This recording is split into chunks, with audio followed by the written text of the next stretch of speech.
Bienvenue à ce nouveau numéro de Sassa Magazine, votre rendez-vous hebdomadaire d'information. D'abord les sommaires. Prévention de la Covid-19 au Kasaï central, la société civile s'inquiète de l'absence des dispositifs de contrôle au poste d'entrée alors que la province connaît un accroissement des cas. Un relâchement s'observe dans l'observance des mesures préventives. Sassa Magazine. Session ordinaire de l'examen d'État, seuls 32% des filles ont participé à l'édition 2021 au Kasaï central. Si les participantes se disent confiantes quant aux résultats, les autorités pour leur part plaident pour l'intensification de la sensibilisation autour de la scolarisation des filles dans la province. Absence à ce jour des dispositifs de contrôle Covid-19 à la majorité des points d'entrée de la province du Kasaï central. La société civile s'inquiète de cette situation alors que la province enregistre une augmentation des cas positifs. Suivez ce reportage de Sassa Studio. Selon les données disponibles à la coordination provinciale de l'hygiène aux frontières, sur un total de 53 points d'entrée pour l'ensemble de la province où le dispositif et personnel étaient placés, seuls 4 sur la ville de Kananga continuent à être opérationnels. Il s'agit des entrées de Benamande et Toubouloukou, la gare SNTC et l'aéroport de Kananga. Les coordonnateurs de ces programmes en province, Modeste Kapajika, assurent que le travail se poursuit au point d'entrée habituel. Le rôle de notre programme, c'est lutter contre la propagation de la maladie. C'est ça notre mandat de ce programme. Alors, on ne saura pas lutter si on ne connaît pas où est le malade, où est-ce qu'il est parti. C'est si on avait placé les gens pour savoir que cet homme est venu à Kinshasa, il est dans tel hôtel, et il était suspect pour pouvoir le suivre et connaître les personnes de contact de la maladie. Et maintenant que la maladie est partout, nous avons trouvé bon de quitter les postes et continuer dans les points habituels. Cette situation inquiète le président de la société civile du peuple. Pour Emmanuel Isaka Buka-Pukasende, le renforcement des mesures de prévention est nécessaire en vue de rassurer la population. Notre regret que les autorités jusqu'à aujourd'hui n'arrivent pas à nous rassurer. Comment nous pousser, nous, population, à stopper de la maladie? On enregistre déjà plus de 7 à 8 mois. Je suivais au niveau de Kinshasa lorsqu'on présentait les bulletins. Il semble que nous sommes au-delà de 198 cas. Mais lorsque vous vous promenez à ces places, vous trouvez qu'il y a eu un relâchement terrible. La police qui avait bien commencé à veiller sur nous pour le port effectif des masques, ça ne se passe plus. Dans les coins, les entrées de la ville, où il y avait une surveillance appropriée, au stade actuel, on sent que ça n'existe plus. Et lorsque même vous arrivez à l'hôpital général et que vous posez des problèmes, vous sentez que l'hôpital général, le gouvernement de la République en province n'arrive pas à prendre totalement les soins de quelqu'un qui a la Covid. Donc ce sont les soucis réels. Et alors nous disons qu'il est encore important que le gouvernement provincial, avec tout ce qu'il y a comme service, puisse relancer l'affaire comme ça a été au début. Pour cet acteur de la société civile, l'observance des mesures barrières s'impose à tous. Mise en œuvre des contrats de performance signés en juillet dernier entre le ministère des Finances et les régies financières de la RDC. Il s'est ouvert au cours de la semaine qui s'achève le séminaire des directeurs des impôts de la Direction générale des impôts.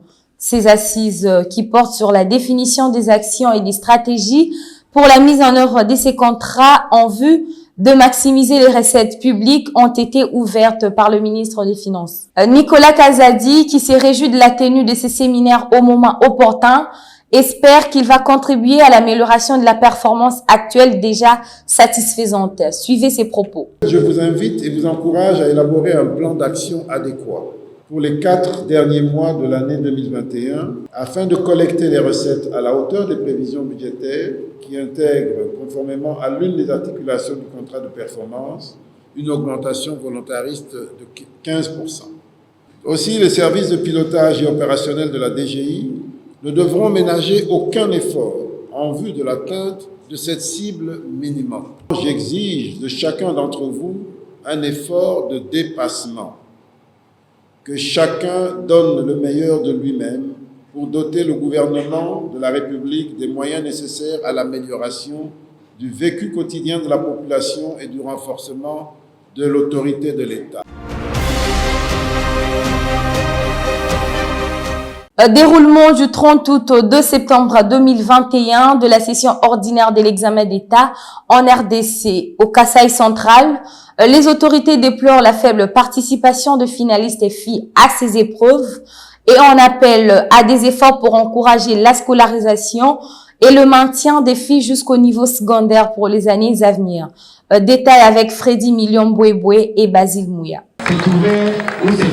Au total, 36 970 candidats, dont 12 107 filles, ont pris part à ces épreuves dans les 91 centres de passation organisés sur l'ensemble de la province. Comme l'attestent ces statistiques, les finalistes filles ne représentent que 32% pour les provinces éducationnelles du Kasaï central 1 et 2. Voilà qui amène les directeurs de l'EPST Kasaï central 1, Léon Tossuesui, à en appeler à plus d'efforts pour corriger ces écarts. Après les épreuves hors session de l'examen d'État qui ont eu lieu du 12 au 24 juillet 2021, la province éducationnelle a enregistré 21 185 participants, dont 6 212 finalistes filles, soit 29,3%.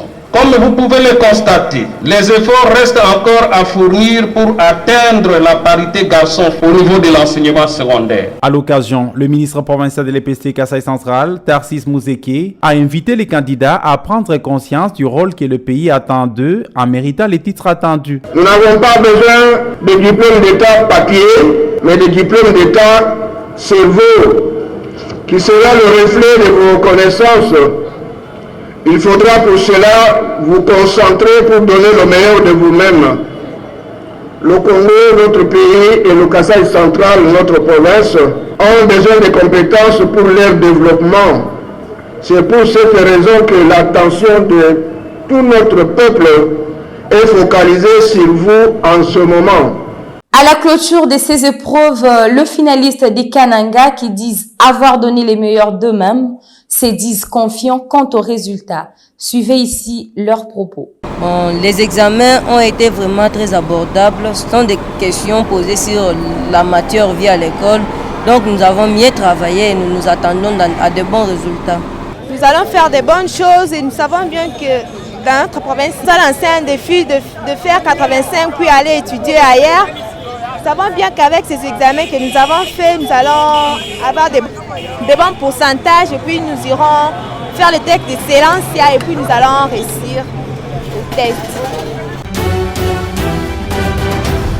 Plus de 350 élèves officiers ont été admis au grade des officiers des forces armées de la République démocratique du Congo. C'est à l'occasion de la cérémonie organisée au cours de la semaine à l'Académie militaire des Kananga au Kasaï central. Suivez ce reportage de Freddy Million Bouéboué et Marlène Kankou, rendu par Espérant Daniel Kamboulou.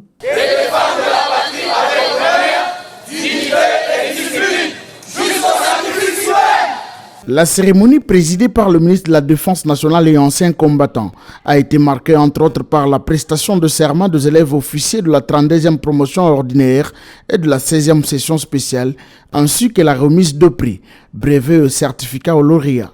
Le directeur des études, colonel Ohano, revient sur les résultats réalisés pour l'année académique 2019-2020.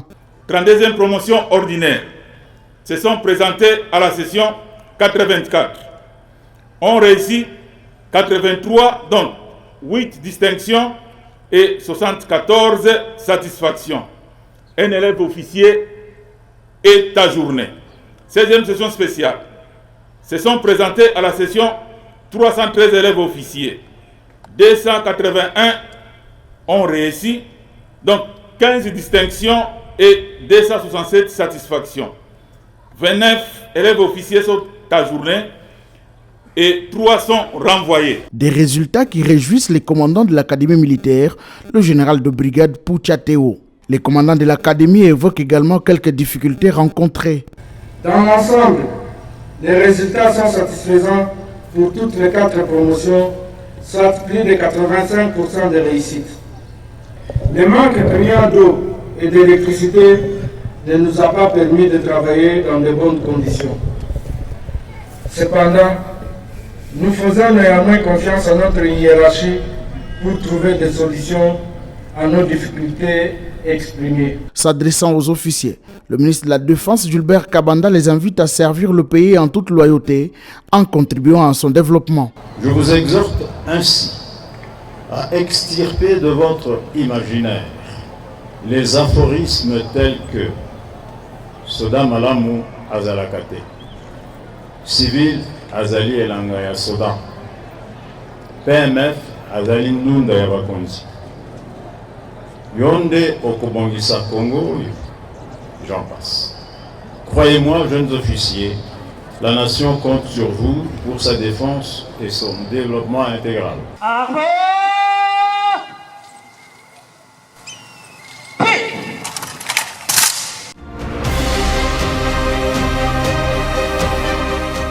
Dossier tweet, c'est avec l'expert Maison Albert Tchaba pour plus d'actualité.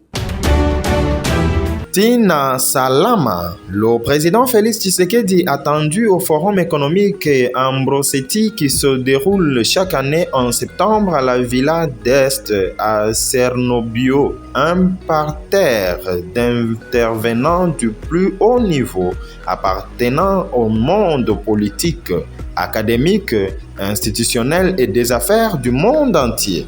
Primature de la République démocratique du Congo, le Premier ministre Sama Lukonde a présidé la première réunion de la Troïka économique nationale. Serge Nkonde, merci aux Léopards pour leurs prestations lors de cette première journée des éliminatoires de la Coupe du Monde Qatar 2022. Restons positifs pour la suite, tous derrière les Léopards. Congo na motema, bendele na maboko. Fekofa Kinshasa Léopard Foot. DGI-RDC, lancement officiel du séminaire des directeurs des impôts au 1er septembre 2021 en présence de son Excellence le ministre des Finances Nicolas Kazadi pour la mise en œuvre des contrats de performance signés entre les régies financières et le Finance RDC le 20 juillet 2021. Stani Boujakera Chamala, RDC, le ministre d'État, ministre de l'Aménagement du Territoire, Guy Luandomboyo, a procédé ce jeudi 2 septembre à la remise officielle de véhicules 4x4 de marque Toyota à son administration. Stani Boujakera Chamala, RDC, élection des gouverneurs et vice-gouverneurs. 14 provinces sur 26 sont concernées. Le Congo central y compris, annonce le VPM intérieur Daniel Asselo. C'est par ici que s'achève votre magazine de cette semaine et à la prochaine.